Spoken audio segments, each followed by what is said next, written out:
Good morning, good afternoon, good evening, wherever you may be. I am your humble host, and with another little impromptu discussion about things that may be necessary to help each and every one of you to achieve a better understanding of the rules of nature and so forth. And so I greet you with the love and the honor of the infinite creator. And I continue to pray that each and every one of you will accept and receive the blessings, the healing, and the knowledge from the universe. Now, with that said, there are a lot of things that there are things that people are kind of sort of new to in the spiritual realm, and what some might consider to be some of this new age stuff. Now, I have sage in the title of this video for a particular reason. Now, I first off, I am a firm believer of sage. I got a bundle right here and some pieces, and I burn sage. And, I have, as a thinker, philosopher, a weirdo that asks, sometimes the dumbest damn questions. I say, well, I understand and I firmly believe that, at least from a Native American point of view, but in burning sage and having used it over the years and so forth, and so forth, that I understand that there's something about sage. Now, there are other sacred herbs or sacred plants, if you will, both medicinal and for other reasons. And a lot of people, smudge with sage. Now, for those people who are kind of new with smudging with sage, they say, well, I've smudged my crystals, for example, with sage, and now they're cleansed of all the energies. And I gotta say, as hello, my sky, how are you? Um, Thumbs up and cheers. To those folk who haven't been around very long and are new to some of these things, I must respectfully say, I'm sorry, but some of us have a little bit more experience with some of these things. And we would like to impart some extra information to you. If you think, and I've got a crystal right here, and I wish to say that I do this myself. So here's a crystal. This is a smoky quartz crystal that I've had for quite some time. It's nothing really special, but it's got some really good energy. It hangs around with me. So, I want to smudge with it. Now, this is a sacred plant. Okay, I light this, and I'm going to let some smoke go around this, and this is supposed to clean this crystal of all energies and all negativisms. Okay, now this is a powerful plant, and burning sage and smudging oneself is important.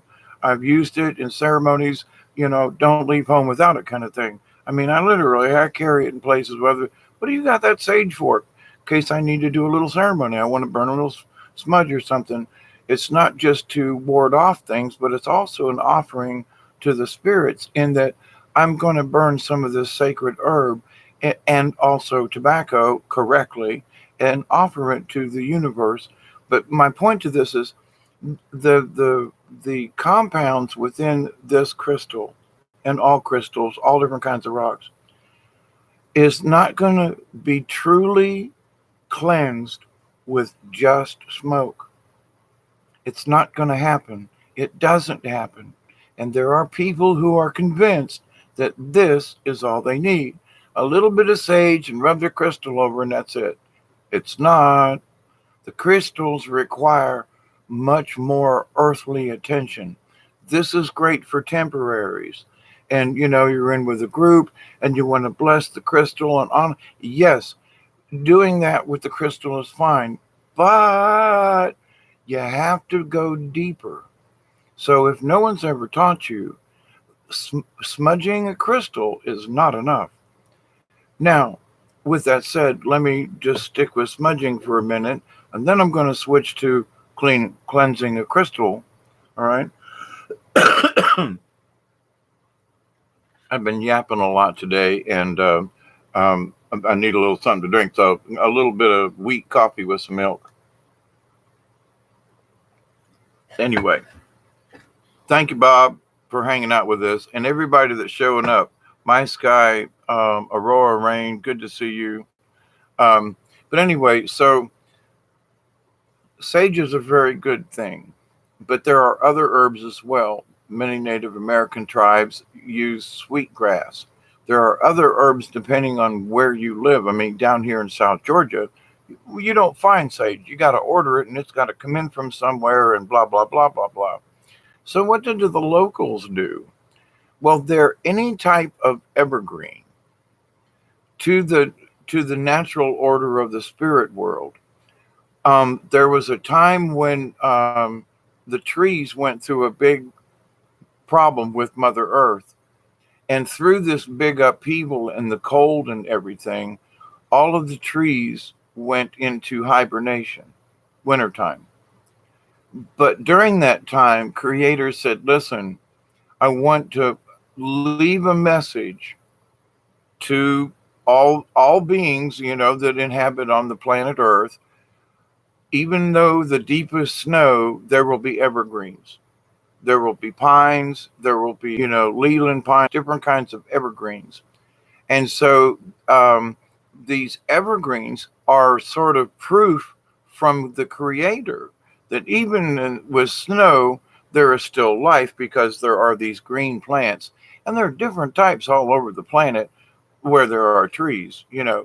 So it as a sacred, um, uh, I'm trying to remember a particular type of fern, not a fern, but um, it's a low growing type of pineish thing anyway.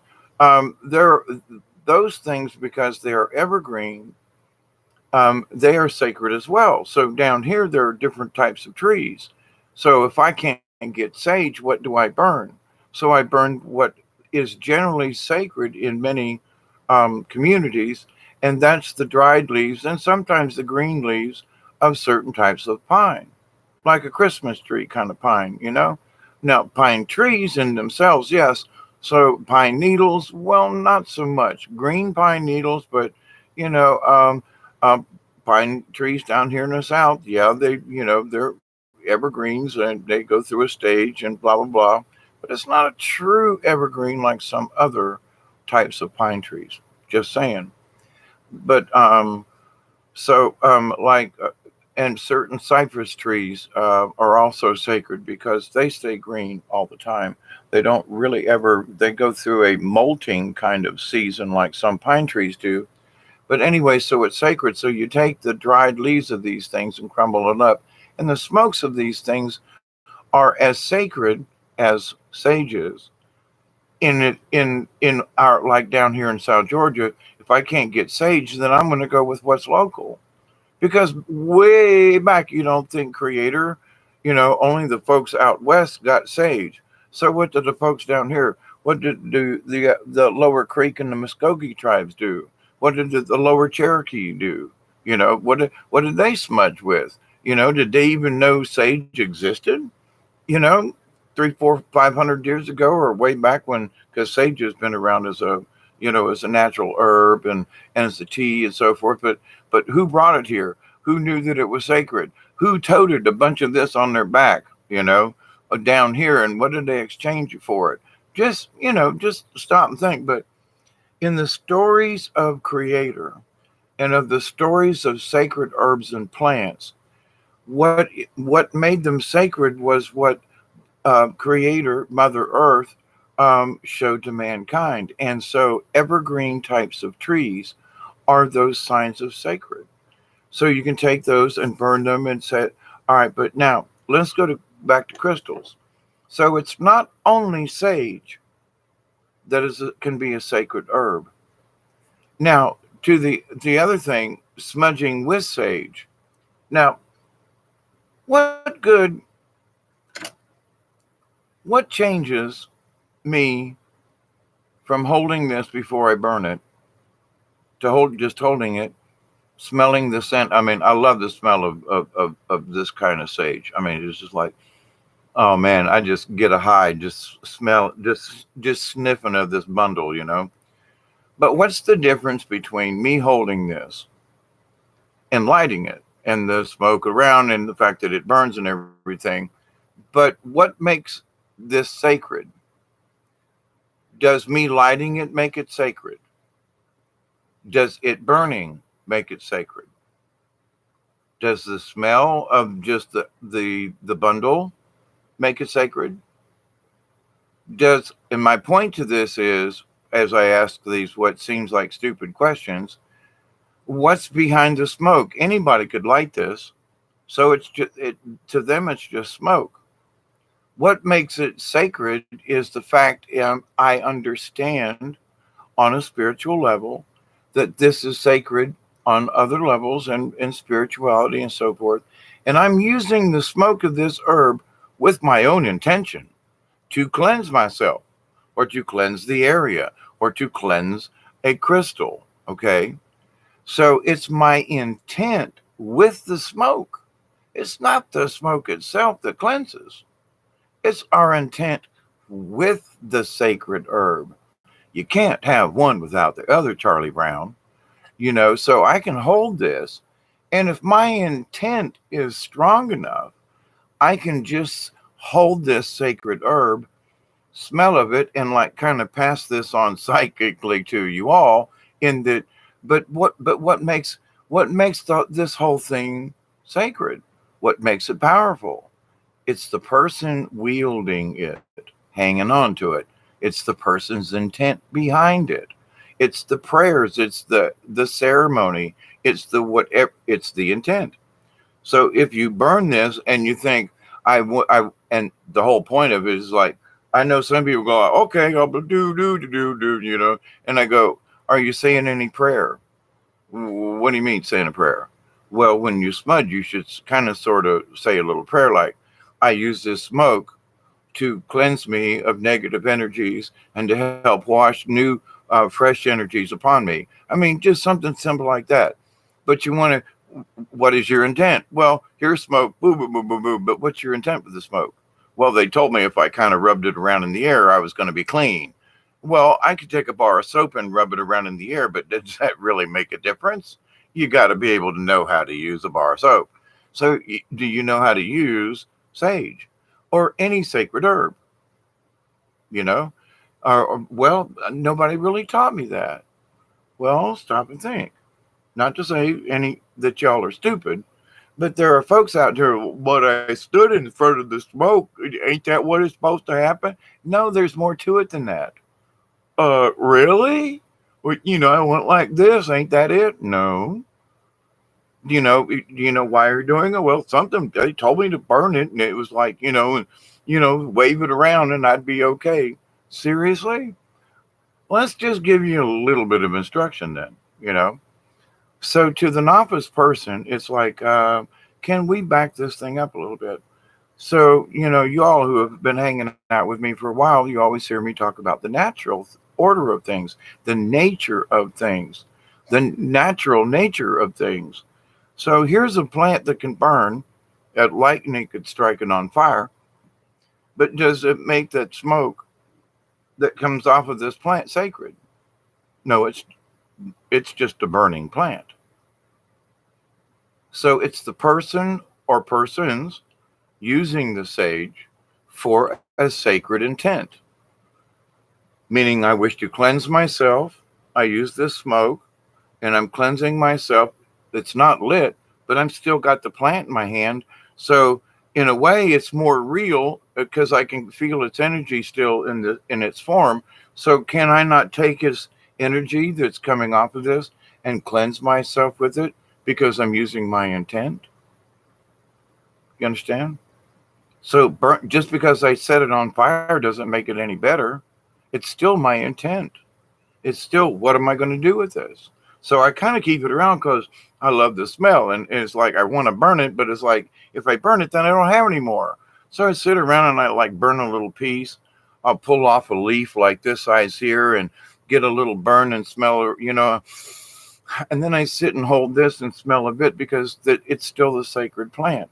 If I turn it all into smoke, then what do I have? So with sacred things, holding them, what good does it do if you don't know what to do? Or at least have an intent. Now, I think you get my point about this. It at least or catching on. Because just because you have it doesn't make it holy. Just because you light it doesn't make it sacred or make it work, you know. If you don't allow it to work with you, your intent mixed with the smoke of a sacred plant. It's your intent because the smoke is sending your prayer into the universe.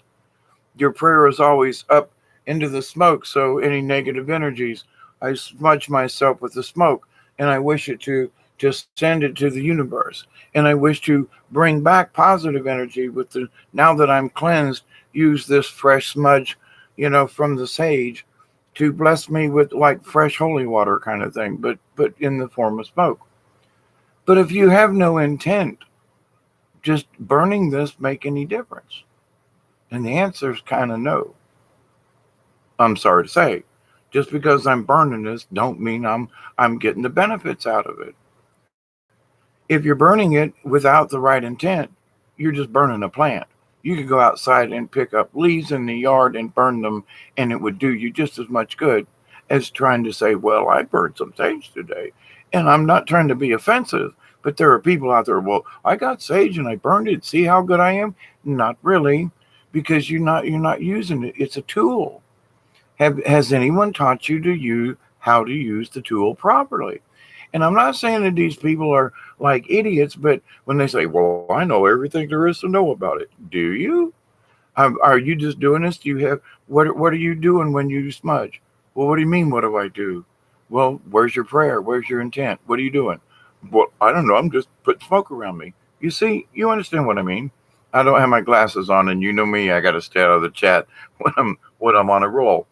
But to the point though, so this is just handy, and this is sort of one of those impromptu, need to talk about this because in this day and time we need all the tools we can.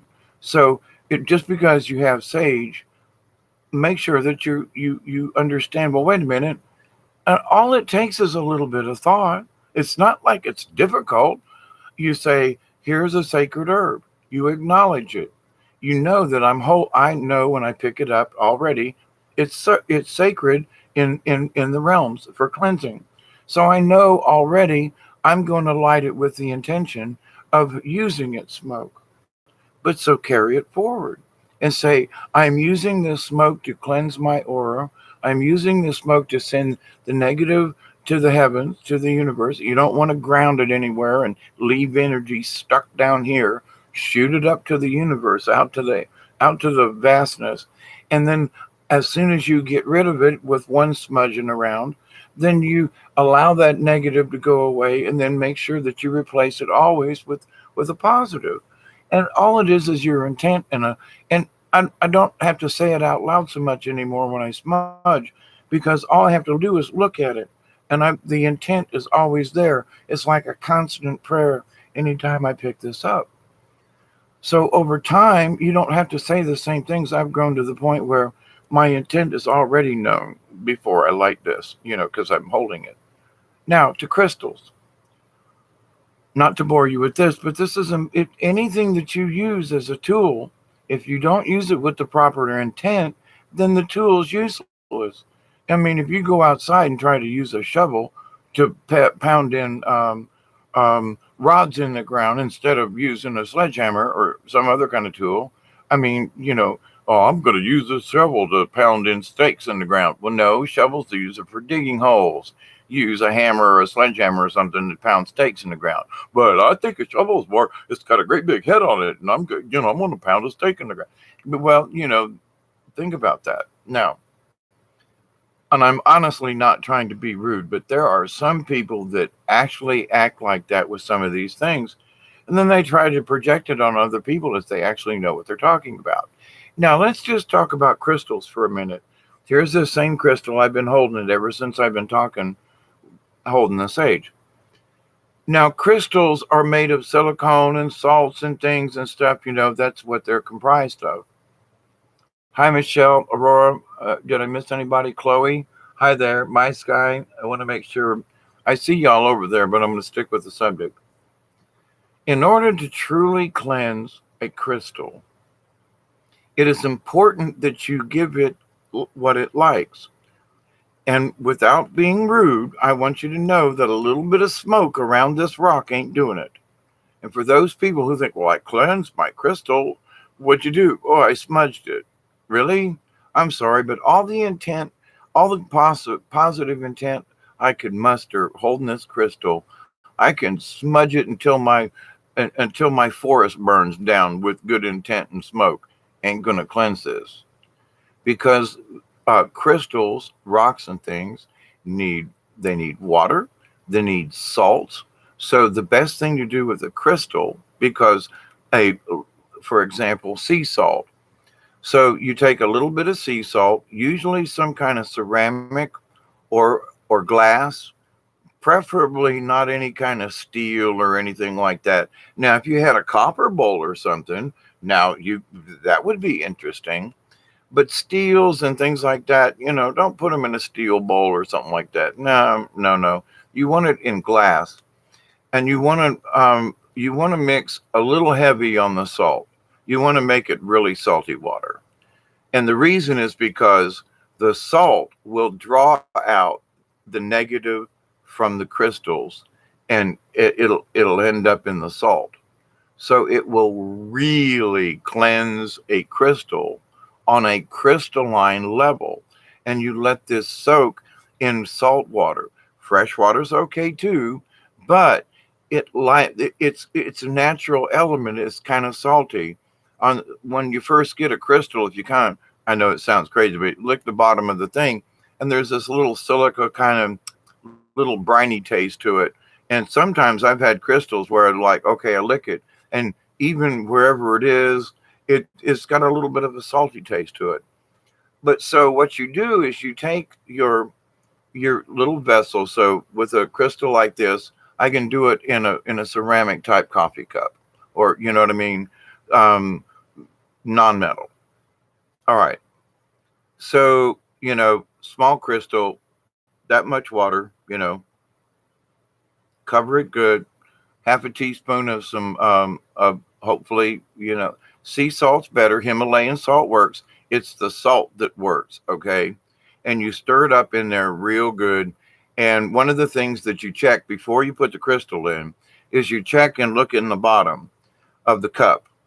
And if there's salt sitting on the bottom, stir it up some more, because you want to try to dissolve the salt as much as possible in the water before you put the crystal in, because you want the salinity of the water to be as high as possible, because you want as much contact with the salinity all around the crystal. So if the salt if the salt hasn't dissolved, now if there's too much salt, that's different. But you want to make sure there's enough salt that is dissolved, and it can still there be chunks on the bottom. That's okay.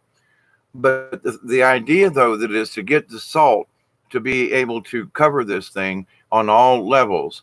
And there are times when I have sat and with a glass, like one of those fruit jar kind of glasses about yay tall, so big around, and just put some water and salt in it just to see what would happen. I actually noticed that bubbles came off of the thing. I mean, stir it up. And I mean, after a day of sitting, I'm like looking at the thing, and, all the bubbles should have been all bubbled out. And I'm looking, and there's bubbles coming off the crystals, little tiny little, I'm like, what the hell? The crystals are breathing. They're using the water, and, no, nothing out of a plastic bottle, nothing out of, that's chlorinated. You got to find some real water. Okay. And spring water. Now, if all you can get is spring water out of a plastic milk jug, okay. But, you want to try rainwater, that works. Try to get something that's as natural as possible when you mix the salt in. So you mix the salt up really well. I mean, really well. And then you talk to the crystal. Are you ready? You talk to, let me put this down for a minute. So you've got your cup of stuff. Hold it in your hands. That's why I like ceramic and or glass. You hold it in your hands and you charge the salt water while you're stirring. You know, my intent is for the salt to cleanse this crystal. So you're kind of giving it instructions, okay? Basically, you are.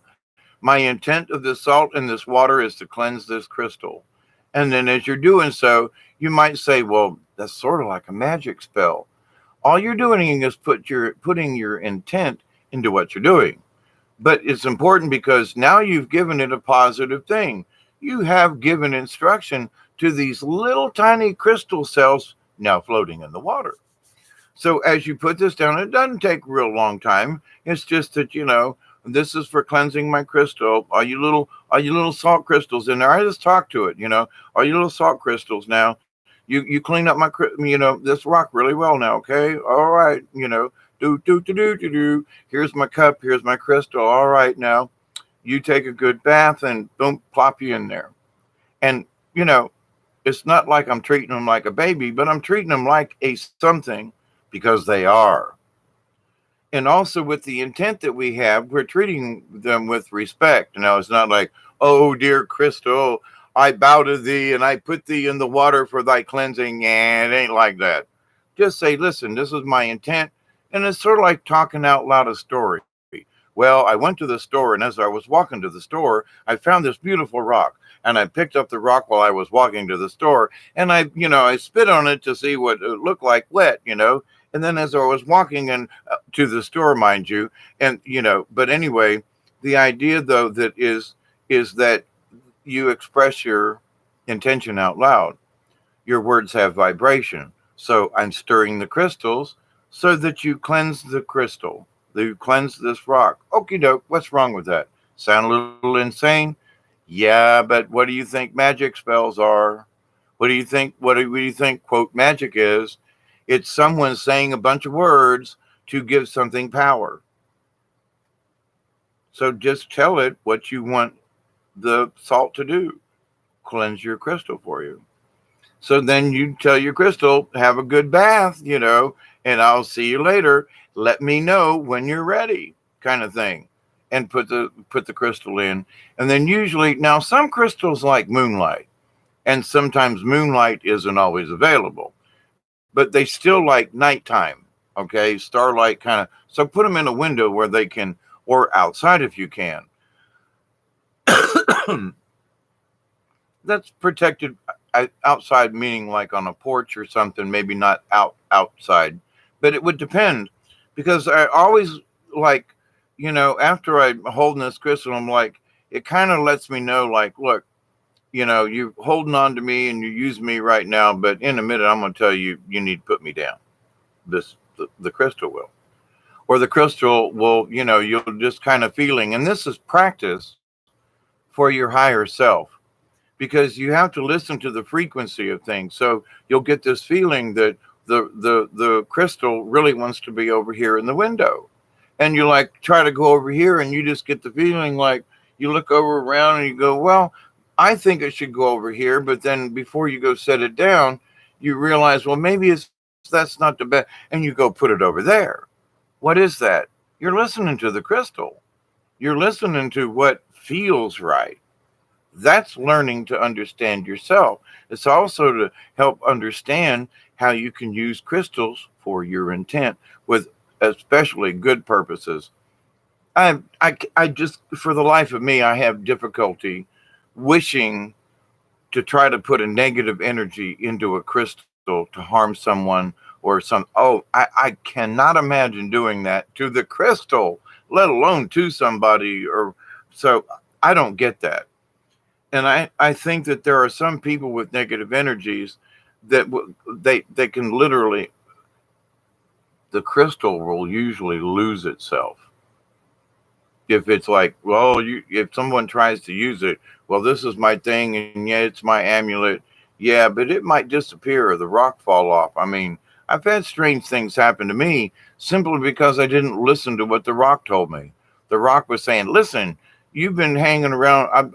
I've had this rock around my neck for 3 weeks now, It needs a rest from my energy. It wants a break. It needs a vacation from me, for crying out loud. So, I go, wait a minute. So you take it off, you put it up, you wash it, you sage it, you give it a bath in some salt water, and then you say, I wonder if I could put this back on now. Then it feels comfortable. It's had a break. You've had a break. You've had a chance to reorient your own energies, because whatever negatives may be around you, you may have left in the crystal.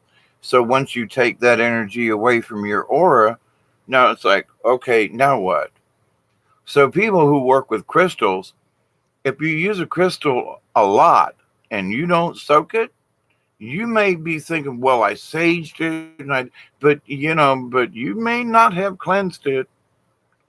And I have to be the grown up in the room with some of these things and point it out to folks and say, listen, you may think you know what you're talking about, but when was the last time you soaked your crystals?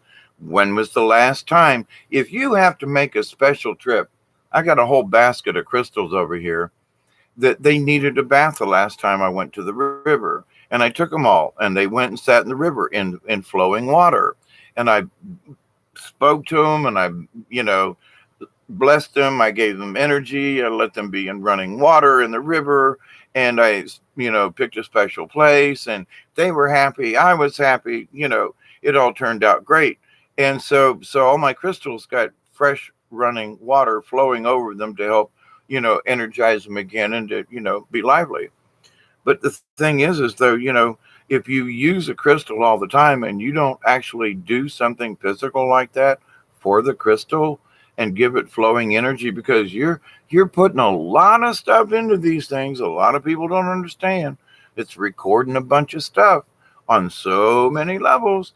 And if somebody touches your crystal for however length of time, that can absorb crap that you might need to soak it for a week to get rid of what somebody picked up for 2 minutes or a minute or maybe just touched, and the crystal got a download from their energy. And people need to understand that that is really what happens. Crystals are very powerful. So if you're using something for healing or for divining, or like smoky quartz, if you're having a problem and you want to sort things out, so it's not so much that you're trying to access the dark side as the smoke would indicate, but it does represent into the dream world, if you will. So a smoky quartz is better than like a really nice, bright, shiny, clear quartz for like meditating, especially like at nighttime. If you're doing some kind of star work or universal work, especially outside, if you're outside under the stars, then you're not going to want to really. You may want a smoky quartz that you're comfortable with, because it's more in tune to those kind of vibrations. And it also helps more in that area in the brain that leads us into the dream world astral thing. Now, other crystals will do that. I'm just saying that, sort of in general, smoky quartz is used for shamans to delve into those shadowy areas to understand things. So it's not that you're going necessarily into the darkness, but in shadowy areas where it's mostly cloudy versus scary. But there are scary things in the clouds, but that's not always the truth. It's that it's just in the shadows. You just don't see it clearly. So the smoky quartz can help you in those realms. Okay. Whereas rudalized quartz, which I don't have a piece of, but I have upstairs, looks like there's little gold veins running in the thing. Okay. And some of them there's just a few pieces, and other rudalized quartzes is just eat up with these little fibers on the inside. And that's what they are.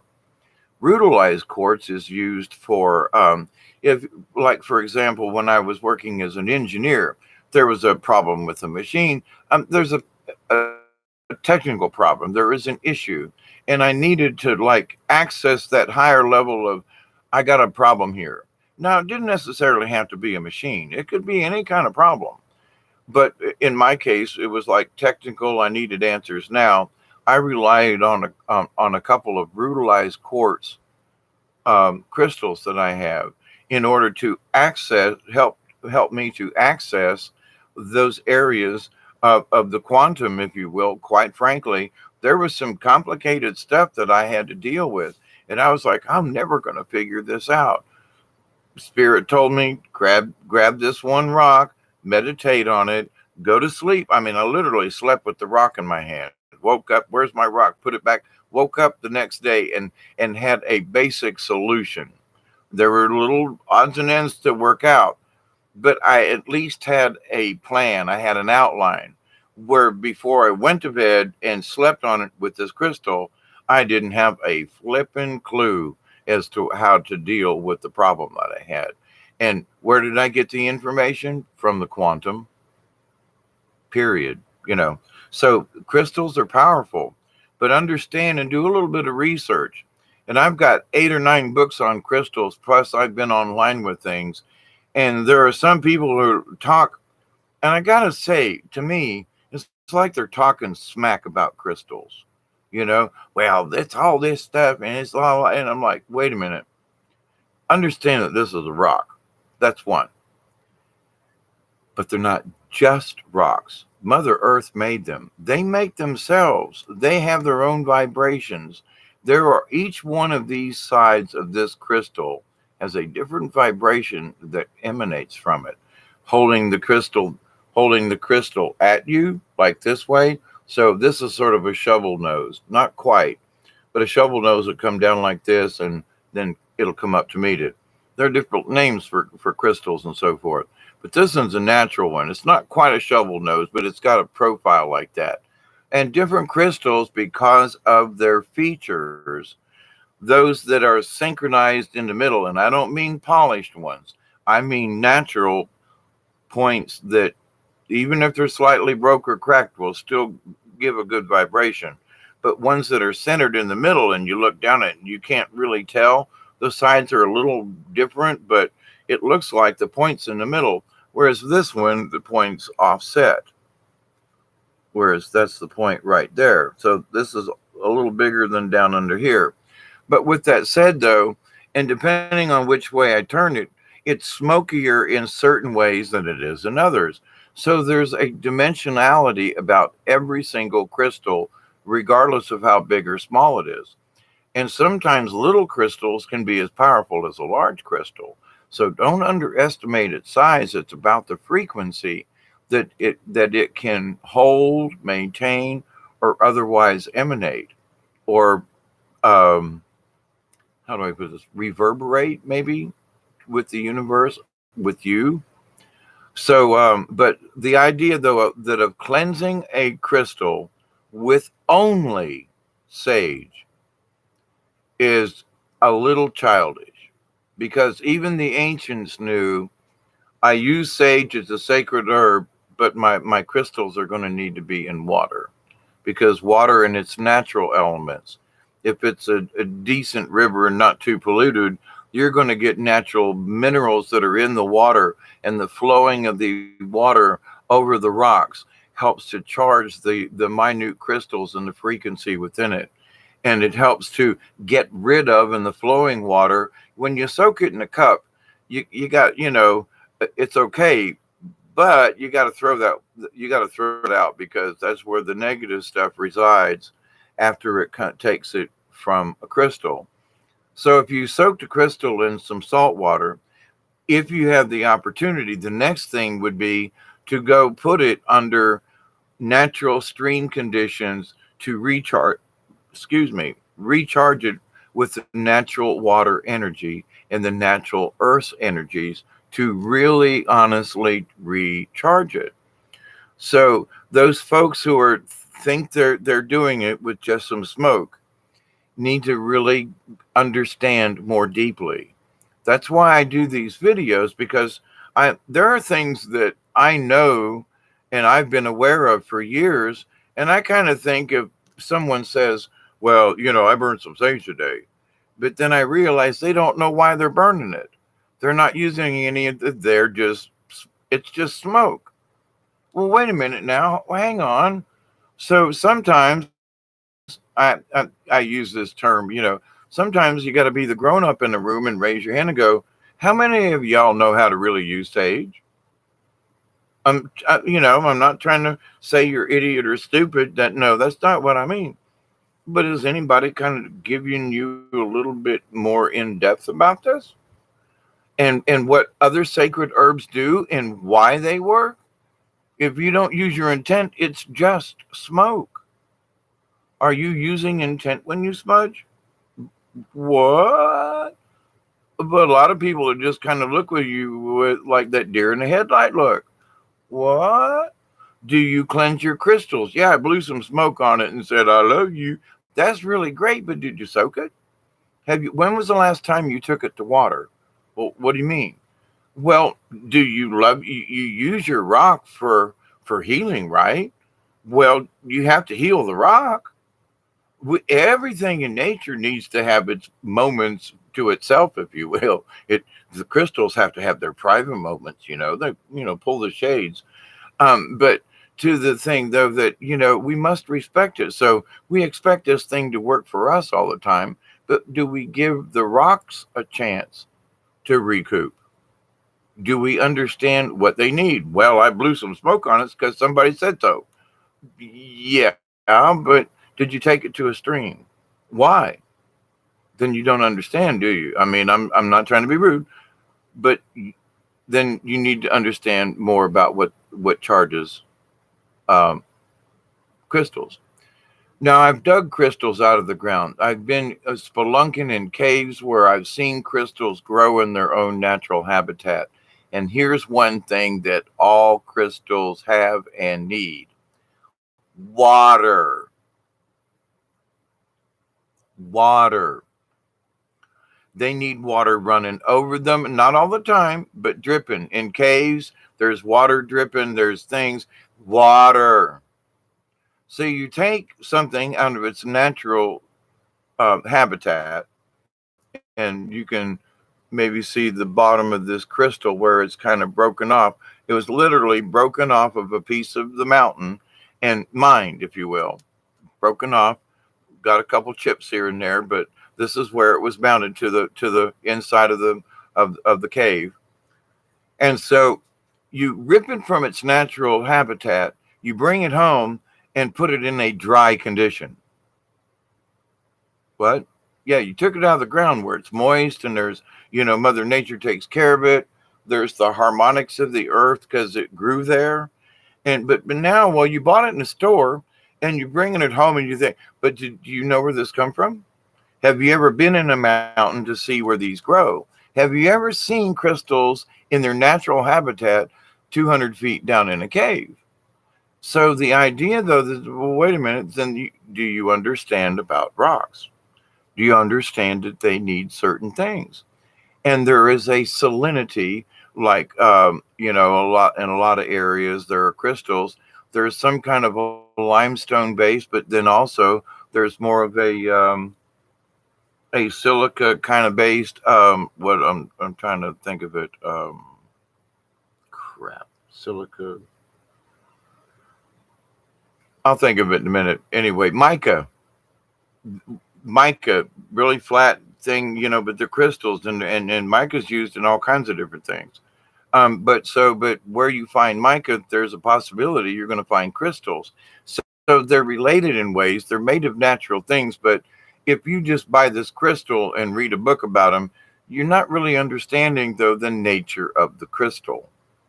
So with the nature of things, and as a shaman in training, we must understand, Mr. Crystal, where'd you come from? How did you grow? Uh, you know, what there's a little nursery room, something about how does your garden grow, with little bells and blah blah blah. Anyway, but the thing is though, we take it out of its natural environment and expect it to work for us all the time, and that a little smoke's going to fix it.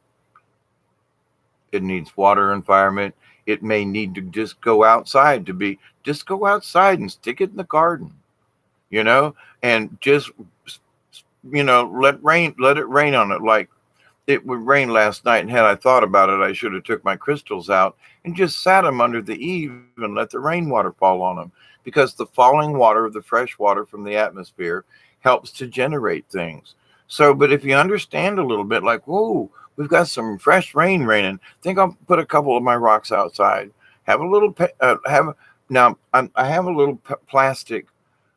It's sort of like you put um, your silverware in, okay, that goes in a dishwasher. I repurposed it, and I put my crystals in it. Now some of the smaller ones, I got to put in something else, but it works for these large crystals. Got a little handle, carry it around. So if I need to go to the river, boom, I can put them in this and go stick them in the river, and water rushes over them, everything. If it's raining outside, I can stick them outside underneath the water, etc. You understand what I mean? But if you don't know that it's necessary for the life of the crystal and for the health of the crystal, which means the health of you don't you want the best? Don't you want the tools that you have to work at the best way possible, to be as clear as possible? So how do you know if you're working with a dirty crystal, for example? Go clean it. Go do what I just described. Some salt water, put it in the ground. Now, don't use salt in the ground. Use salt water, pour it out somewhere, put the crystal in the ground. Okay, but not the two of them together. Salt on the ground is usually not a good thing.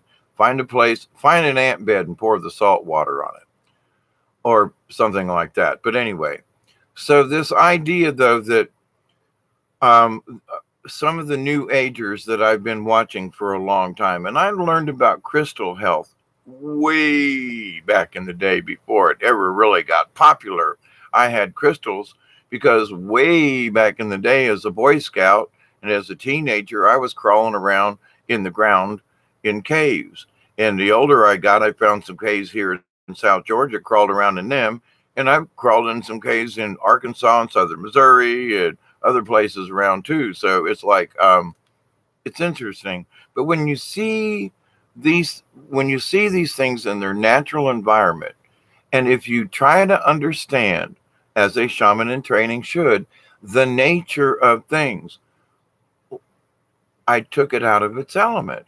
So the least we can do in honor and respect to those things that we see as honorable, and as, if I want to smudge it, I must think this crystal is worth something.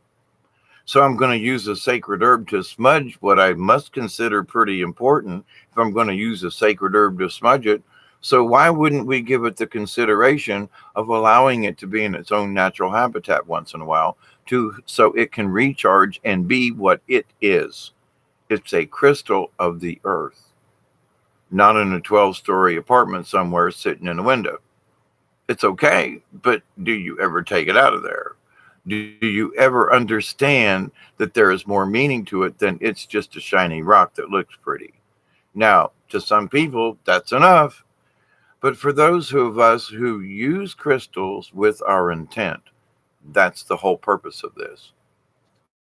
This sage ain't worth a toot if somebody comes up and just watches it burn. This crystal ain't worth a toot if we don't give it the natural considerations of the universe, allow it to be what it wants to be. Give it some salt water, give it a bath, put it in the ground once in a while, give it the respect it deserves. It's of the earth, as so are we. If we stay away from water or certain things, we can't stand it. So treat treat crystals, sacred herbs, with the respect that think about them in their natural habitat, and that you're using it for your own purpose. You're stealing them so you can have it. Make sure that you use it with the correct intent. Otherwise, you're just kind of blabbing in the universe. But so what makes an herb sacred is that so many people believe it to be sacred. And also that those folks who use sage, now this is just one example, okay? There's sweetgrass and all the others. But this particular, for example, the only reason it's sacred is because of my prayers and my intent. Otherwise, it's just a smoking bush. That's it. Just because it's burning, don't make it sacred. It's your intent, my intent, our collective intent. That's what makes it sacred. That's what makes, well, crystals are special in and of themselves, but in that, just because you hold the crystal, it's going to magically work for you. Have you treated your crystal with any kind of respect of Mother Earth? Have you given it any respect in the fact that, well, it's just a rock? Well, then never mind. You don't get what I mean, right? So you must go deeper into the natural order of things, the natural orders of crystals, the natural orders of all sacred plants. All plants are sacred, but some are more special than others because in the old legends, Creator put them there for us for this reason. Just like you say, well, there are certain herbs that'll cure a stomach ache. Why? It's because it's because that it was given down through word of mouth, and maybe Creator in whatever way said that plant there told the quote, the first Indian medicine man, and said that plant there is sacred. Like tobacco, burning tobacco, people smoking tobacco willy-nilly is against all the rights of Native Americans, because the burning of tobacco is a gift. So walking around with a cigarette all the time is like telling spirit to, kiss off. So, um, so what we do with our intent. So you smoke tobacco with the wrong intent, you can get lung cancer. If you use a crystal with the wrong intent, you could get some weird vibes and a crazy head and maybe end up in some realm that you don't really need to be in. Well, I'm being psychically attacked. Well, have you cleansed your crystal lately? Well, I feel like I'm not protected enough for some. Have you used sage with the proper intent? Are you sure that you have, maybe the crystal you're using ain't the one you should be using for like psychic protection or something? Maybe you should do a little research. Maybe your energy needs maybe some lapis lazuli, or maybe you need some um um um oh crap, I can't. Oh, maybe there are some people who may need opal. There are some people that may need jade or sapphire, something like that. So, for your protection, are you, and it may be your birthstone, for example. So, but are you using the what nature has already kind of put out there? And well, just because you have the rock, do you give it any credit? I know it sounds silly, but if to understand the order of things, we must respect all things. Do no harm, the number one law, right? So if you keep using this without giving it a break, you're harming it. But do you understand that you are? Can you overuse something? Yeah. Do you know it? Are you aware of it? Can you tell your friends? Say, listen, that crystal you always got. There's kind of sort of more to those crystals. Do you know anything about it? Approach it candidly. I'm like right now, I'm not trying to, the last thing I want to do is point my finger and go, you stupid people out there using these crystals the wrong way. Y'all need to have your head. No, I'm not trying to do that. No. But for those folks out there who are using the tools incorrectly, this ain't the time to be using stuff wrong. Um, I mean, don't back up over the spikes. Please don't back up into the electric fence. Sorry, you might get hurt. There are different. I don't know. I'm trying to think of some kind of analogy, but to the point though, respect goes so much deeper than what people. Well, it's a sacred herb if you're using with the correct intent. So it's something to think about. So you can take something that isn't sacred per se, if you use your own intent, for example, just as a, um, so I don't have any sage. I don't have any white sage like this. So when I couldn't get white sage, I just bought powdered sage in large quantities from Walmart or something. I burned that sage. Somebody said, "What are you doing?" I said, "Well, it's the best I can do." "You're burning that sage?" I said, "Ain't it your intent?" "No, it smells a little different, but it works." So if I can't get white sage that comes from out west, I'm going to buy a big bottle of the powdered stuff, or you can get the other kind. It's a little bit more expensive, but my point is, you put it in and you make this little thing and you light it and you burn it, and it's like incense. So I can burn sage in different ways. But what makes it sacred is it was the bottom line. And so I had some of these quote new age hippies back in the day. Well, if you don't use the right sage, it's not going to work. Wait a minute. It's a plant. When you light it, it smokes. So just as, oh, it's the smoke of this one sacred over. Wait, but again, what makes it sacred? It's our intent. So even though it was the wrong kind of sage from those, "Ooh, you got to have the right one or you ain't doing it right." But wait a minute, Creator gave us many options because not everybody could get this kind of sage. So they had other options. So, but what made the other options work in the grand scheme of the universe? Again, it boils down to our intent on how we use the smoke of this herb. So, I don't know, I could take a bunch of grass outside and just, I could take leaves. Now, to the point, I love this time of year mostly because a lot of leaves falling off the trees, and you make little piles and you burn leaves, and there's that smell, there's that aroma of leaves burning, that it's just the smoke. They're not really on fire, and there's the smoke from there's something about fall and the smell of the leaves that to me is like sacred in a way, because I've had some really good memories, raking leaves and having these little fires in the fall, and so, but that could be sacred if you use a little pile of leaves that you raked up and you built a fire with intent that you wanted your prayers and your emotions, energies, however, to be taken up with the smoke and into the heavens and Creator, that you're offering this prayer upon the smoke, because that's part of the intent. So a pile of leaves burning could possibly serve just as much as the same purpose as sage, because guess what? It's your intent and your prayer that you send with that smoke. It's not just the smoke. So I know, but I'm trying to be kind about this, everyone, because there are people that I have offended when I try to discuss this. Oh, it's either the white sage or nothing at all.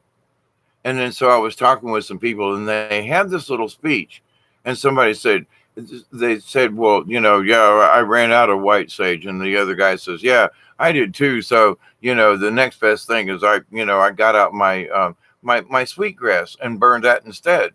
And I was like, so wait a minute.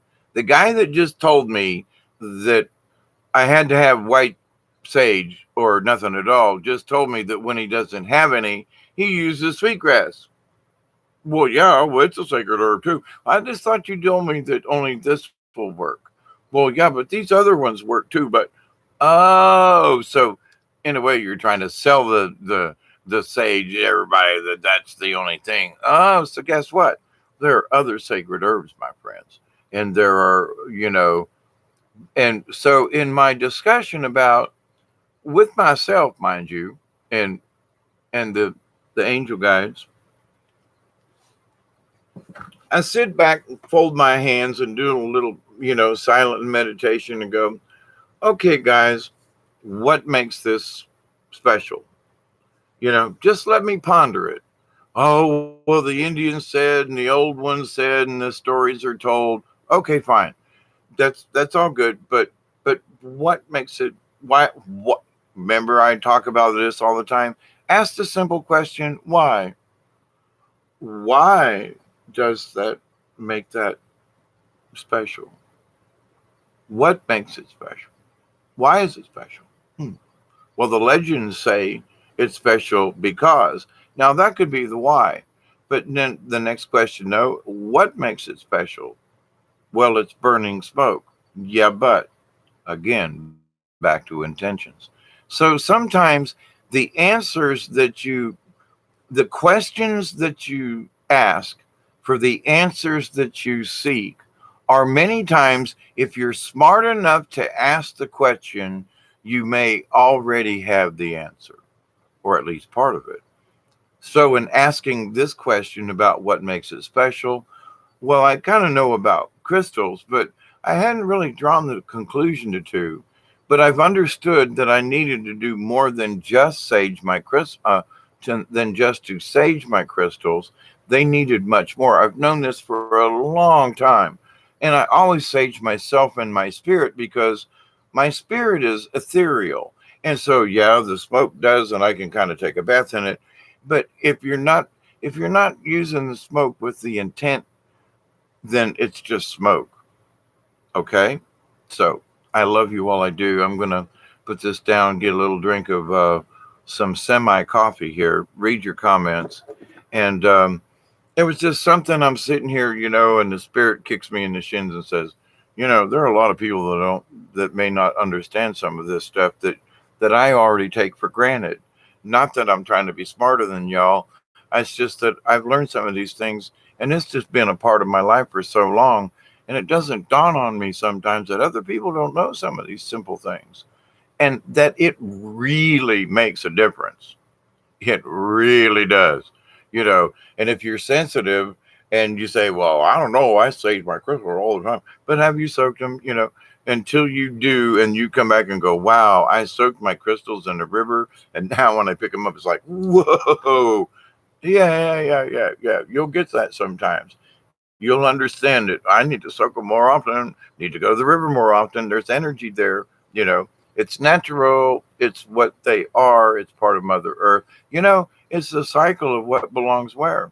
And we belong in that cycle.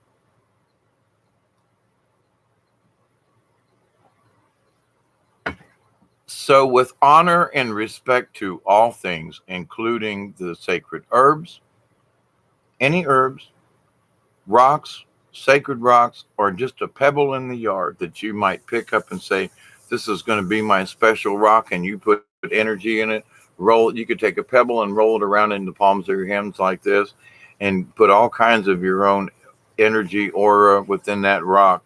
And if you do it right and charge it, whoever gets this rock is going to get some of your energy. It just is what it is, because they will, and different rocks hold different types of energy. But when you understand basic nature of things, all rocks have minerals in them. Maybe not all the same, but there are a lot of rocks that have a lot of similar minerals. So those with similar minerals have similar properties, but they all need to be respected within the realm of the mineral kingdom or the rock kingdom.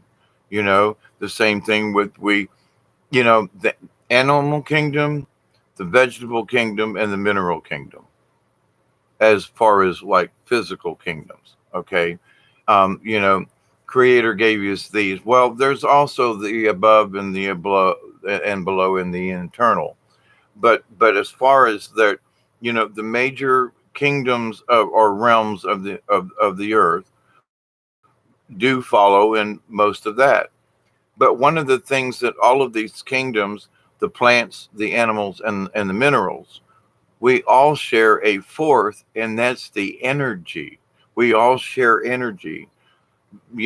Big giant boulders might be giant sleeping giants that, snooze all the time, and it's a low boom, where a tiny little crystal can be going wee and be vibrating at a higher level. But they all share the same thing. There's energy upon the earth and in the universe, and we're all connected to it, regardless of what realm we in or which realms we share. And because our bodies, we eat plants, and some of us eat animals or animal byproducts. But in that, we're always taking in some kind of minerals. We got all kind. We take vitamins. What are vitamins? They're vitamins, minerals. Get it? So we're intaking these things for what? To feed us to help us stay healthy. So we're intaking, there. I've talked about this before. There, the clay that's at the bottom of my well. People pay $20 for a little bag of clay to help them to get toxins and heavy metals and stuff out of their system. It's in my water naturally because I dug a hole in the ground, and that's where my water comes from. Is out of the clay deposits that my property is sitting on. And so that was sort of that was an extra that I found out later on. But to the point though, when you understand the nature of things and how these other things are connected, we got minerals in us. So why wouldn't a crystal, it is a mineral, why wouldn't it need some help or whatever? You know what I'm saying?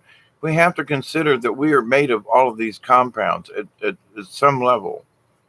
Whether we are an animal, so that puts us in that realm. Whether we need another animal or not, that's separate. But we already are part of that realm. Plant life, well, all, vegetarians are going to eat some kind of plant, something, and the minerals, we got minerals in us, so therefore we are a part of this. It is the system. It is everything around us.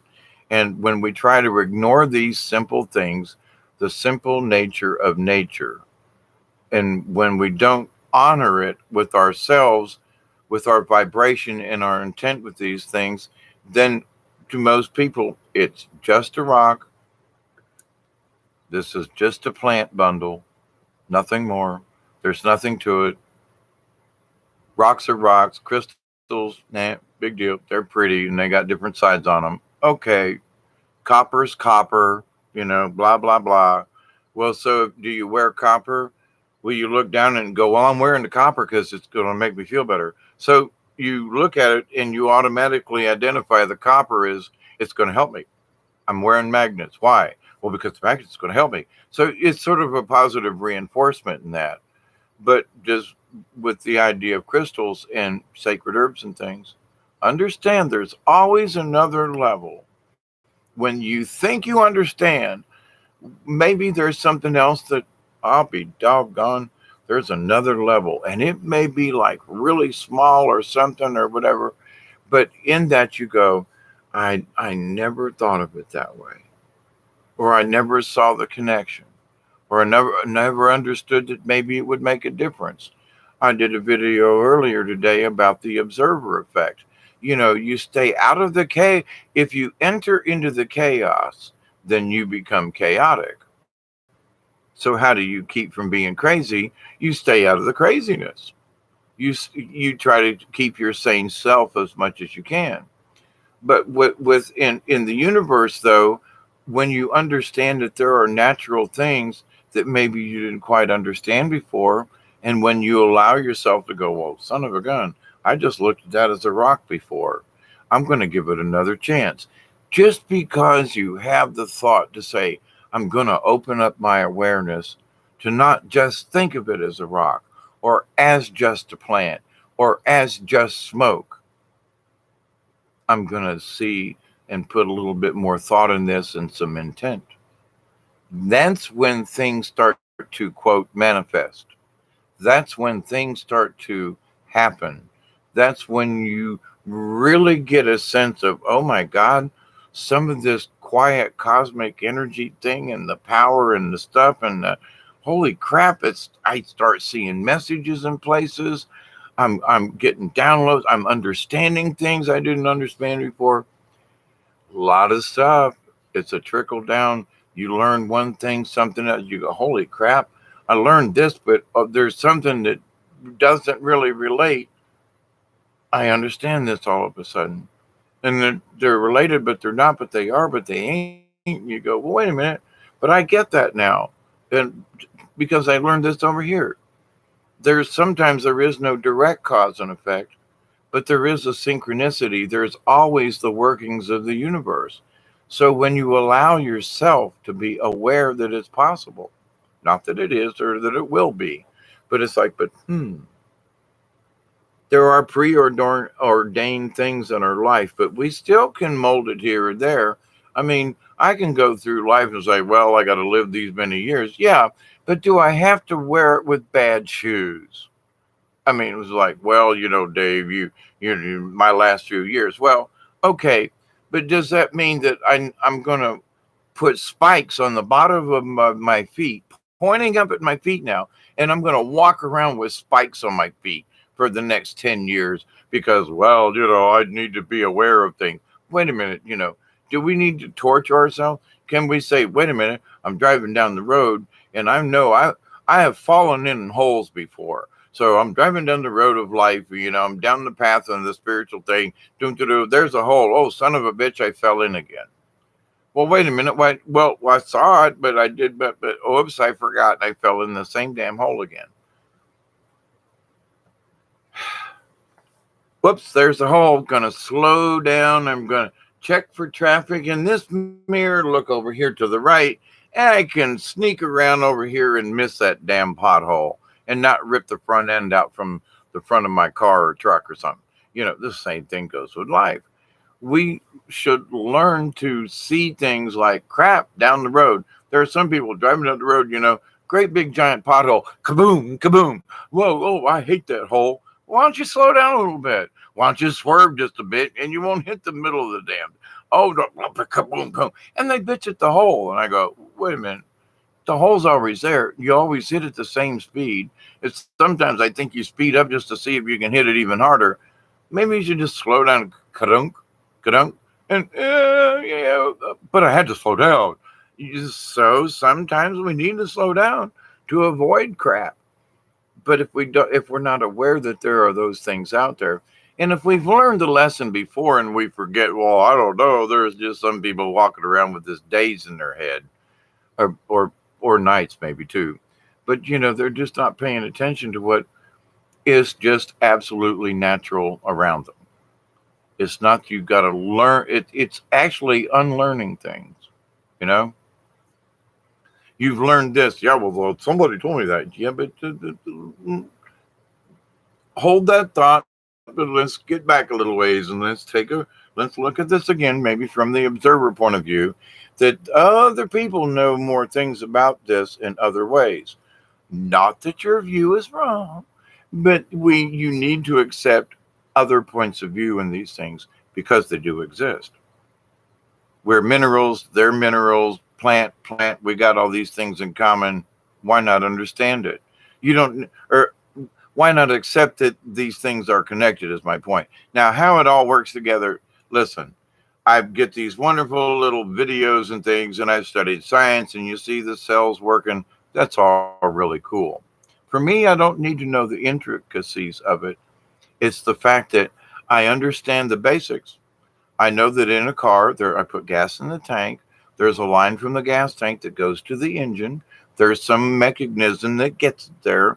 There's something called a carburetor or something that takes that gas and divides it into the different parts of the engine so that the engine goes boom boom boom boom. Now I know there are pistons and things, but I know it goes in there and the engine goes pop pop pop. And when I run out of gas, the engine doesn't. So and I know that I can turn this. That's the battery over there, and don't touch it to the car because it'll go. So there are little things that's enough for me to know about certain things.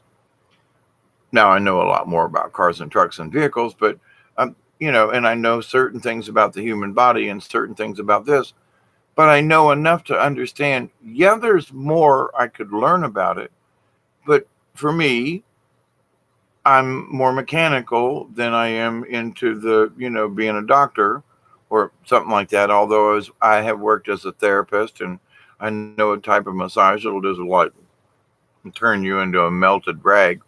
But the idea though that we all have our what we do in life. Now I could learn to be a doctor, as a doctor could learn how to be a mechanic.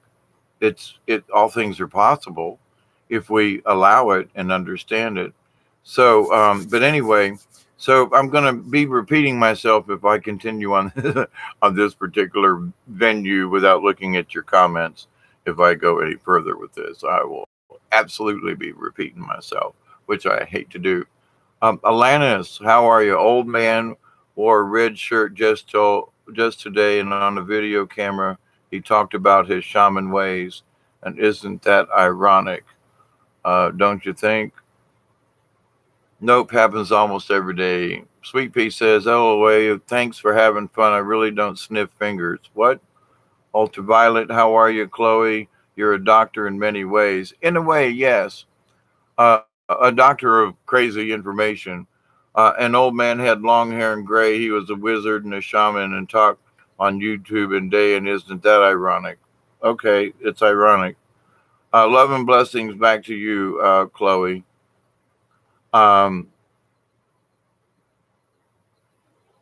Aurora, I've been through hell and back and can't nothing break this chick's vibe. Good for you. Sometimes we have moments though, but to the point though. Um,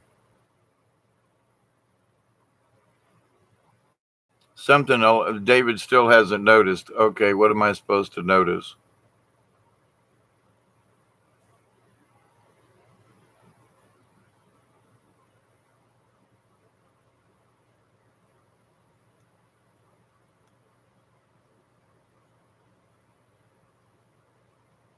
Is it the ironic part that I'm supposed to see in this? Um, Identify as Spoon Clan. Is it okay if I frame a picture of your fingers? I collect pictures of people's fingers and hang them up in my house. I just wanted to get your permission to hang my fingers up.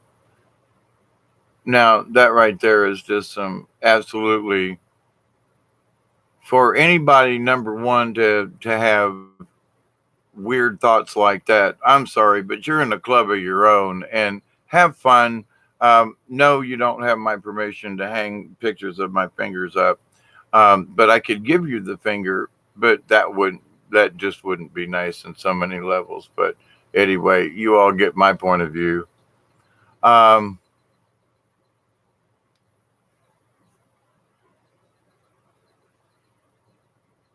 Barack Obama, can I see your nipples? Is this? I'm watching this and looking at it. Cenk Uger, okay. I'm feeling sweaty. I love his beard. Okay. This is like really interesting. I've never had anybody do this kind of trolling before. Uh,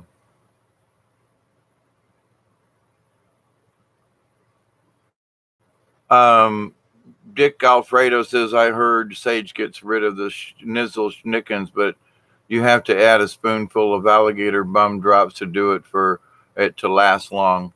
In certain cases, alligator dung is actually good.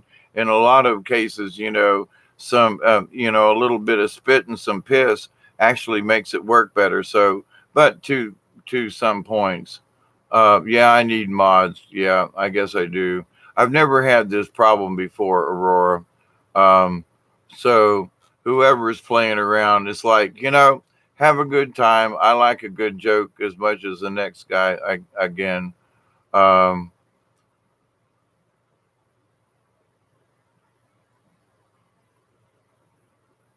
Donald J. Trump, I've been consulting with Mars and they told me they want to speak to your spiritual leader. I would like to offer your position of High Wizard and Consul for Shaman Relations.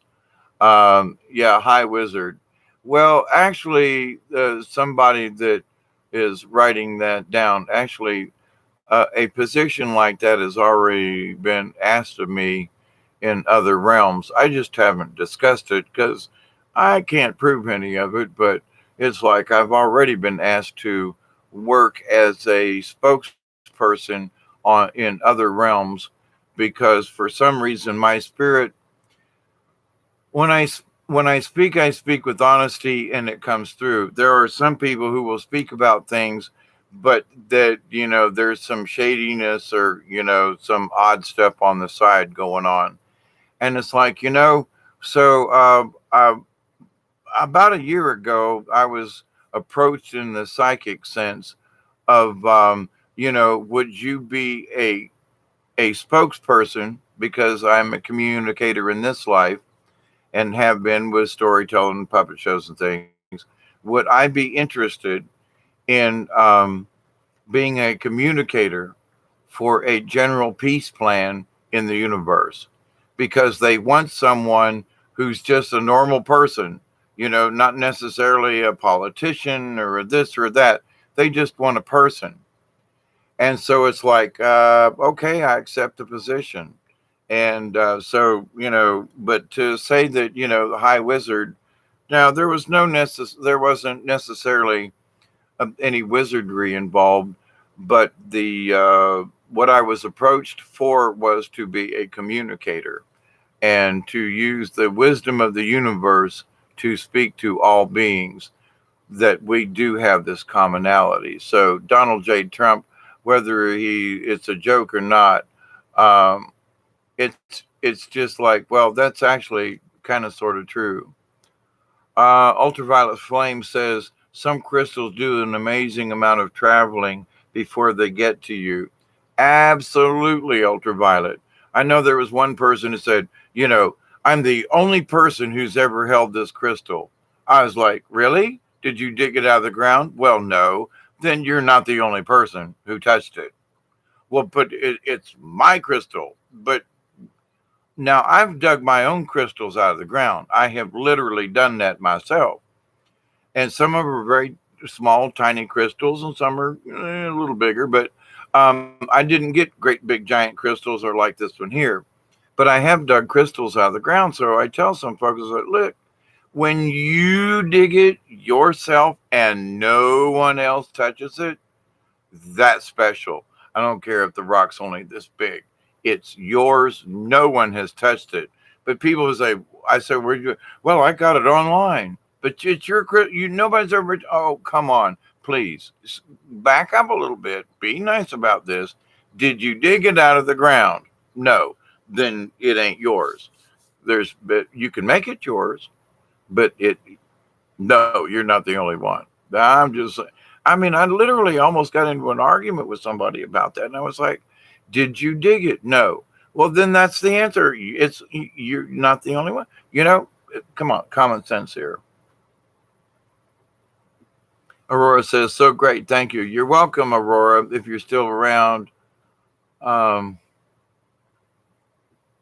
Spank the crystal and tell it it's been a bad little crystal. Now, see, that's just plum silliness right there, but okie dokie. Yes, Eyebrow says that they're a writer and they would join us by another name. Something, don't know what's going on. Smell my fingers so bad. Wow, that's some interesting stuff going on. Chloe says, David, I've always heard about charging and cleansing your crystal in salt water, but I have a question. I'm not sure why I ever started doing it this way, but I've always cleansed and charged mine in the sunlight. Is that an effective way to do it or no? And Chloe says, I got a lot of energy going on around me right now. Yeah, the picture's fluctuating, and yeah. They've been kind of hanging out and kicking me in the shins to have these conversations.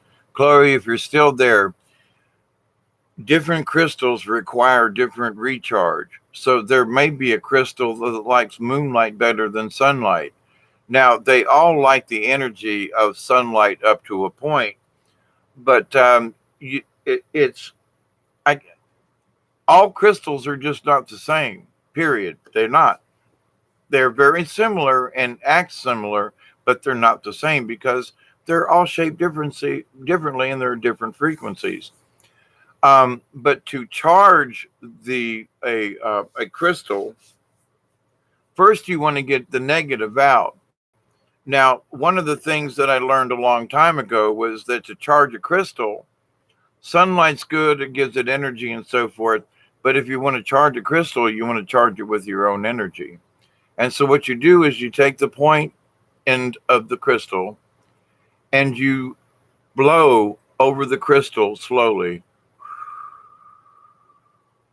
And you breathe love. Your thoughts are love. You can't talk and breathe over it at the same time.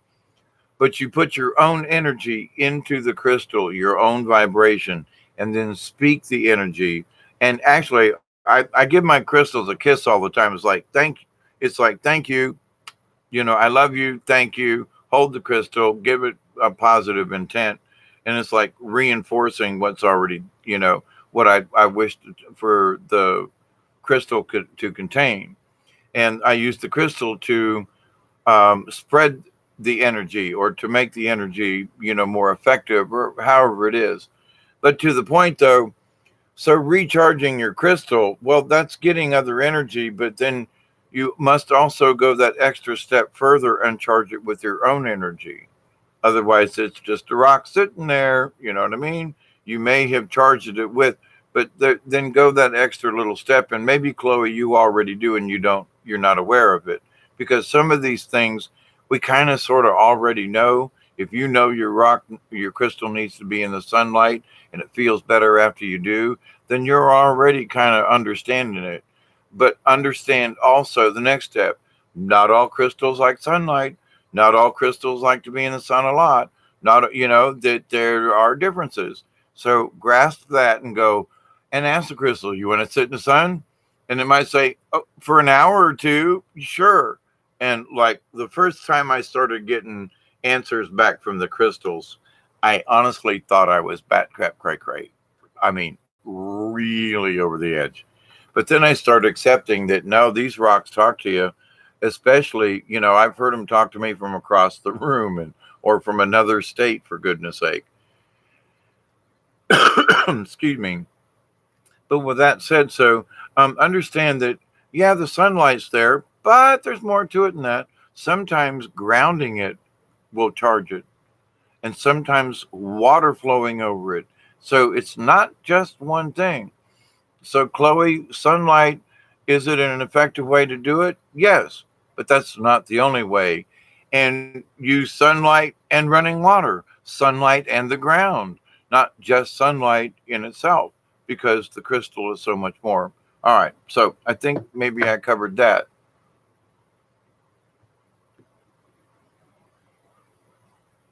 We found a ton of, Aurora Range says, we found a ton of selenite in the gorge and mined it out.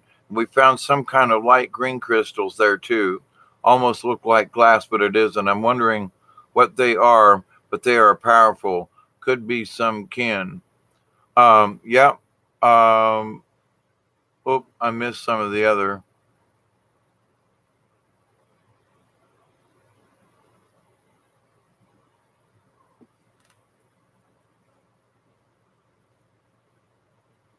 Delaney says, way back up, I sprinkled a bunch of mini crystals in my basement over the 69 vortex.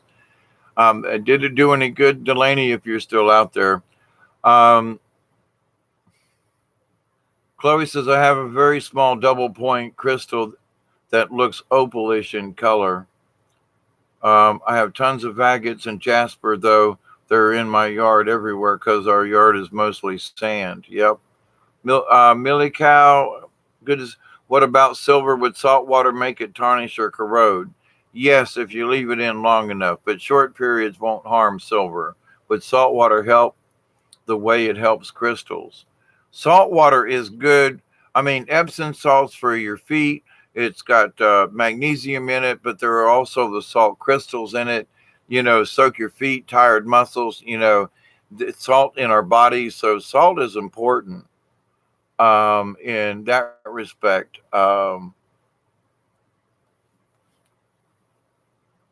Aurora says, if you saw our crystal collection, you would think we were crazy. They just keep calling us. Look, I've got them all over the house, but I get it, Aurora. Um,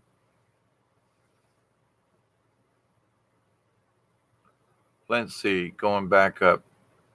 Chloe, I have pink Himalayan salt lamp. I heard pink's Himalayan salt's good for you. My mom actually uses it on her foods. And so do I. And there are different types of minerals along with the salts. And yeah, we need all these things. Um,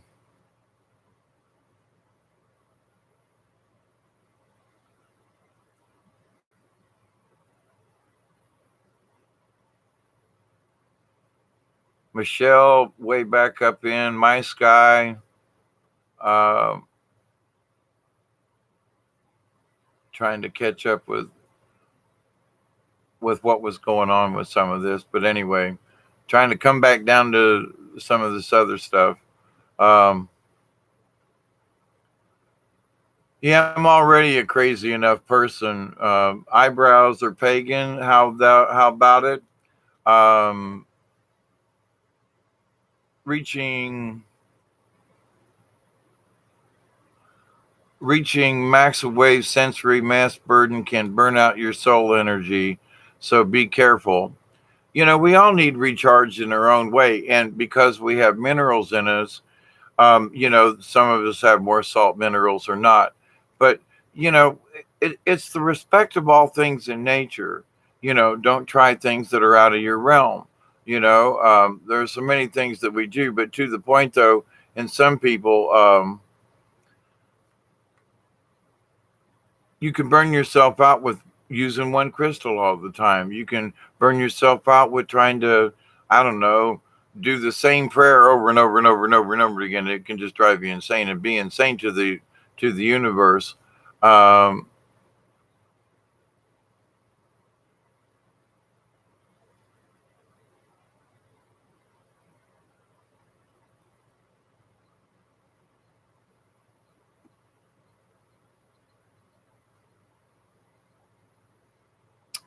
I'm not understanding some things. It's okay. Um, I'm tired and it's 1:30 in the morning, but I'm trying to stay on topic with some of the other things. Um, the biggest thing to understand with all of these natural things is there are a lot of understand that there are tendencies, that there are other things to understand. And when you think you got it all figured out, there's another level. And which is a good thing. It's a fun adventure in life. So treat your rocks well. Remember that just, sunlight's good, but all these other things are great too.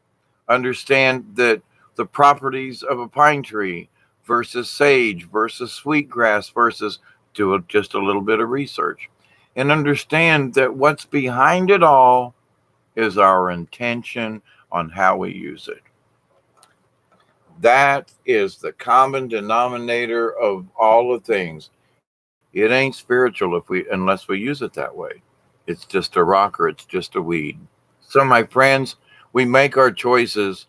Salt water, yep. Thanks to silver can clean silver energetically. No, usually for with silver, if you're going to clean silver, um, find something that is dissimilar because in the world of things, think of it, Milical, think of it like this if you're still there. Think of it like this as far as a battery. How does a battery work? You use two different types of plates. You use like zinc and copper. Okay. They're two dissimilar metals, and it exchanges electrons, ions, and stuff through the salt water. I mean, you can actually use salt water as a battery. Um, requires a lot of salt in a big battery, but it will do it, and it will hold a charge. But to get the charge to work, it's the dissimilar. So what people don't understand sometimes is like salt, it's similar but not, but it will suck out the, like negative energies from crystals and help to rejuvenate them and actually leave like a salty sheen on the crystals. It's really interesting. Um, but wait, I meant so with silver, something that can do silver would be like a baking soda, possibly, as a polish. Um, you can put something like with copper and silver because they're dissimilar, not necessarily in salt water, but maybe just in water. That because of the dissimilar, what will cleanse the silver, say, of negative energy, it will end up in the water because they're exchanging ions because of the dissimilar nature of the metals and the fact that there are minerals in the water. It's how batteries essentially work, and there's a lot of ways. what any good machinist knows, you don't use an aluminum rivet with with sheet metal, especially if it's galvanized sheet metal, because the aluminum will rust and fall out and not be there any longer. It's the dissimilar metal. People don't, and unless you've been around certain things before, you don't understand that the interaction of things in nature.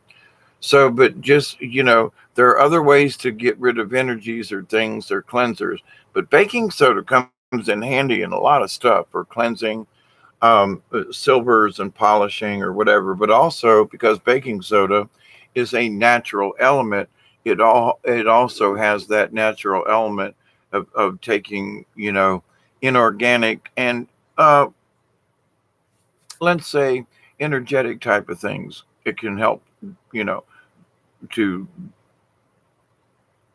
diffuse energetic things. Baking soda comes in handy for a bunch of stuff. And so does borax. But anyway, that's for another subject. My friends, I've been at this for an hour and a half, and let's see, silver energetically, salt water, certain salt waters and certain silvers, if it's silver plated, it can eat the silver right off of it can take the plating off. So, I had to explode after being beside, I missed whatever the other one was.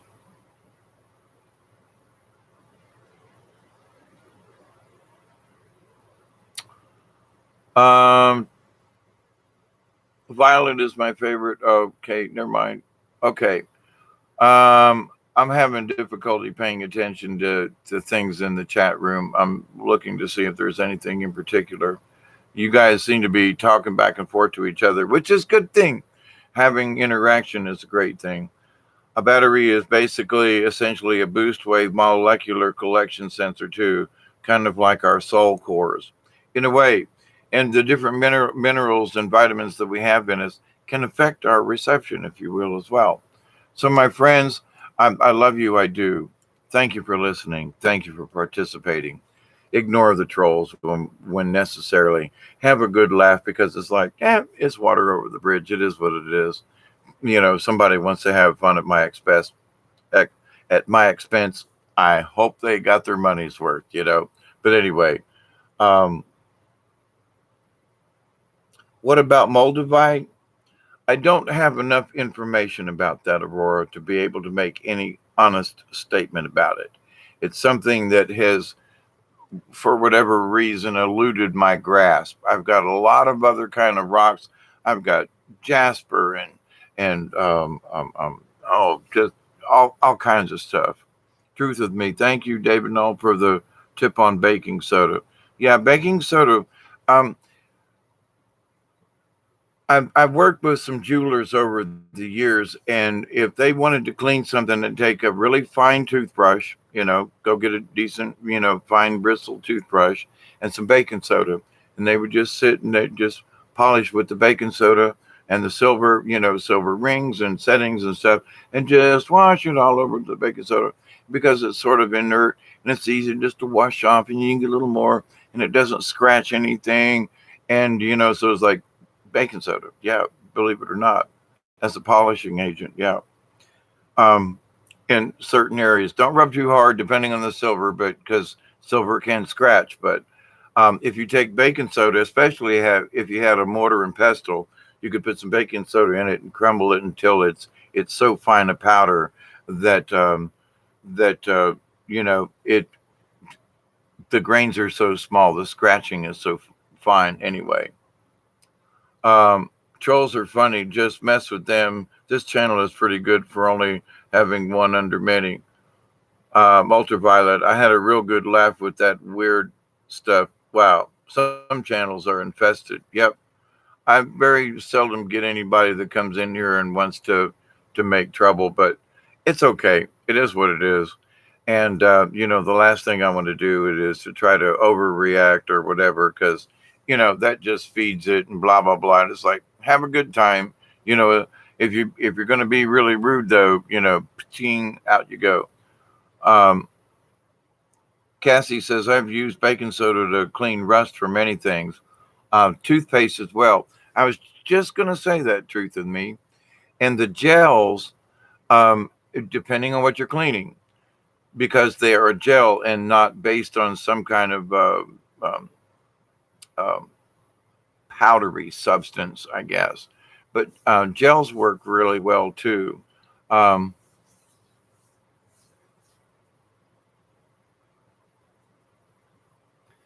so with that said, um, let's have a good morning and spread this information. So the fact that we all have different ways of sharing. Oh, by the way, I got into some fire ants earlier and talking about baking soda and natural things.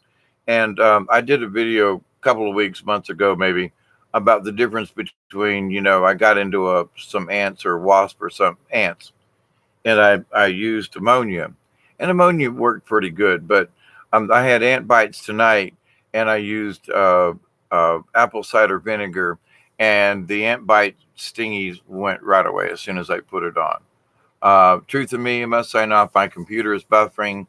Blessings to all of you, and I'm buffering at the moment, and I'm going to sign off after an hour and 40.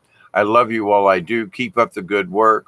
Um, are you thinking says, I like to put fire ants in my underwear. It helps cleanse my heart. Oh, if you had these fire ants in your underwear tonight, you would not be talking to me right now. Are you thinking what I'm thinking? But from as an ex troll myself to another, hey, have a good night. It's all in good fun. Sticks and stones may break my bones, but names are just another way to elucidate your opinion. So continue to accept and receive the blessings, the healing, the downloads, the messages, the wisdom, understanding, and the love from the universe. I continue to pray that each and every one of you will continue your quest to understand the universe, and that you will continue to accept and receive all of the blessings and the healing from the universe. As a rule of three, the law of three, I continue to pray that each and every one of you, your friends, your family, your relatives, and all of your relations on all of the realms will continue to accept and receive the blessings, the healings, and the teachings from the universe. So, my blessings to all of you. Um, Favor and peace to all my relations. Thank you, Truth in Me, Aurora. As always, Cassie, blessings to you. And are you thinking whatever I'm thinking? I doubt it, because you're a little on the twisted sister side. So to all of us, this is a great show. Thank you, Aurora. Thank you. And I've always got something weird to talk about. But thank you for hanging out. Thank you for your contributions. And be safe, be kind, be compassionate, and above all, keep a good attitude and a sense of humor.